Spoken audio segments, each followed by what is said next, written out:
Si vous êtes développeur web, vous pouvez vous réjouir parce qu'il y a plein de nouveautés et de nouvelles mises à jour de nos frameworks préférés. Et je vais vous les présenter rapidement.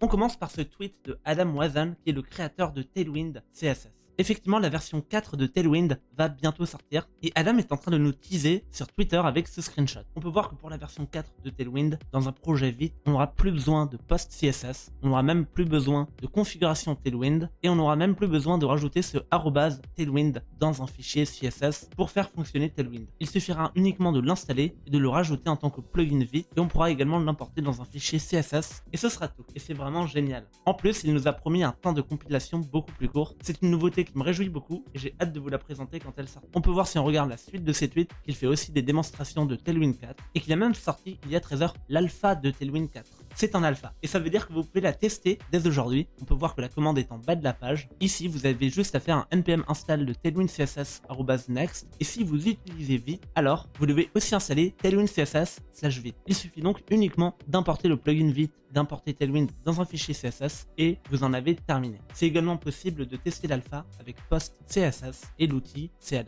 Je sais pas pour vous, mais perso, je vais le tester dès aujourd'hui. Maintenant, un deuxième tweet qui a eu beaucoup de succès, c'est celui de Hayden Bay, qui est le créateur de la librairie Million.js. C'est une librairie qui va analyser ton code en React et qui va t'expliquer comment tu peux l'optimiser. Et ils ont sorti une dinguerie. Effectivement, ils ont sorti une nouvelle extension VS Code qui s'appelle MillionLint et qu'ils comparent à ESLint mais pour la performance. Exemple en vidéo, ici, on peut voir qu'on a une fonction et si on clique sur la suggestion dans le menu MillionLint, on peut voir que React nous dit pour utiliser le composant React Markdown, il est préférable d'utiliser UseMemo, éviter des re-renders non nécessaires. Et il y a vraiment plein de suggestions. Par exemple, pour la virtualisation dans cette liste. Ici, il conseille d'utiliser React Virtuoso pour afficher de longues listes, par exemple des listes avec 1000-2000 résultats, pour améliorer les performances et éviter d'avoir à rendre ces 2000 résultats au même moment à l'écran. Le troisième exemple, c'est sur ce filter input où l'extension nous explique que pour optimiser une barre de recherche, il vaut mieux utiliser une fonction debounce. Et cette extension, elle est vraiment intéressante, surtout quand on débute en React, parce qu'on ne connaît pas forcément le debounce et la virtualisation des composants. Et c'est vrai que ce ne sont que des suggestions, mais ça peut vraiment nous aider si on veut faire un scan rapide de notre base de code ou si on a oublié certains composants. Alors pareil, MillionLint est en bêta, la version stable n'est donc pas encore sortie, mais elle est disponible en bêta après 3 mois et des centaines de commits. Vous pouvez le tester dès aujourd'hui en faisant un npx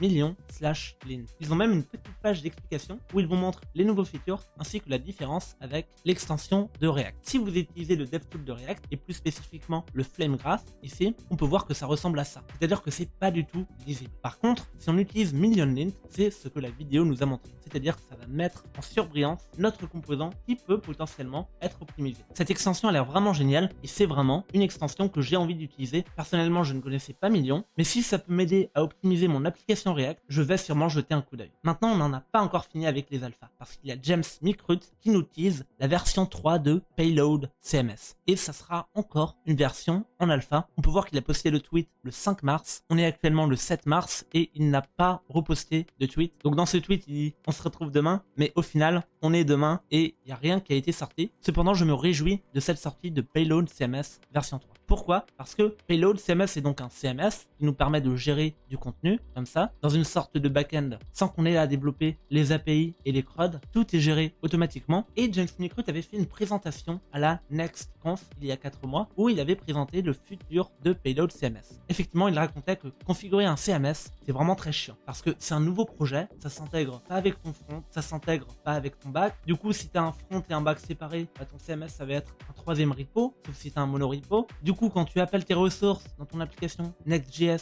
ou dans ton application Remix, tu vas devoir utiliser Zod pour parser les données, tu vas devoir écrire les types. Mais ici, dans la version 3 de Payload, il nous présente un futur un peu plus radieux où Payload CMS soit au final un plugin de Next.js. C'est-à-dire qu'on n'aurait pas un troisième repo à configurer, on aurait juste à installer Payload CMS avec Next.js et on aurait juste à faire ça. Await payload.find collection pages where slug equals home. Ça veut dire qu'on n'aurait pas à écrire tous nos schémas Zod, ça sera directement intégré à notre front-end. Et c'est une des X d'enfer. Encore une fois, j'ai vraiment hâte de tester leur version 3 et j'espère que ça sera aussi compatible avec Remix. Maintenant, on en a fini avec les alphas et les bêtas parce que ChatCN prévoit de sortir des nouveaux composants la semaine prochaine. Il a posé la question sur Twitter, il nous a demandé vous voulez quoi? Qu'est-ce que vous voulez comme composant? Allez, dites-moi ce que vous voulez, je vous le fais tout de suite. Et il a eu plein de suggestions de la part des utilisateurs. Mais il y a un composant qu'on peut être sûr de retrouver dans la prochaine version. C'est sûrement un composant de type React Select qui permet d'ajouter l'autocomplétion et le multi-select. On peut voir si on se rend sur le site de React Select que ça ressemble à ça en fait. C'est-à-dire qu'il y a une barre de recherche, on peut chercher une valeur et on peut sélectionner plusieurs éléments dans une liste. Et je me réjouis aussi pour cette annonce parce que j'utilise ChatCN UI dans tous mes projets. Maintenant, nous avons un tweet de Tanner Lindsay qui n'est rien d'autre que le créateur du framework React Query. Et il nous présente une image de la TanStack qui est donc son nouveau framework full type safe et il vient de rajouter ici la carte TanStack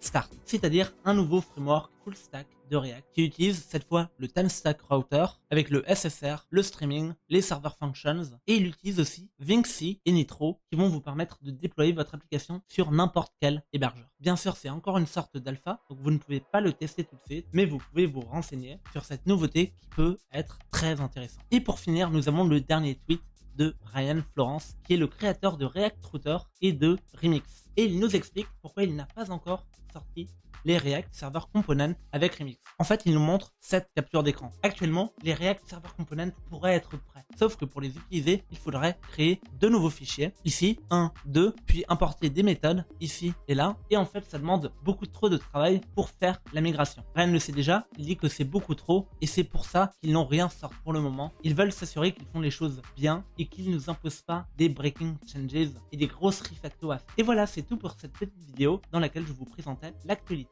si vous êtes développeur web. Personnellement, je me réjouis. Le mois de mars commence très fort. Je pense que j'ai jamais vu autant de nouvelles versions sortir en même temps sur des technos que j'utilise au quotidien. J'espère que cette vidéo vous a plu. Dites-moi en commentaire quelle est l'annonce qui vous fait le plus plaisir. Personnellement, j'ai trop hâte pour Tailwind et évidemment pour les React Server Components avec Remix. A plus!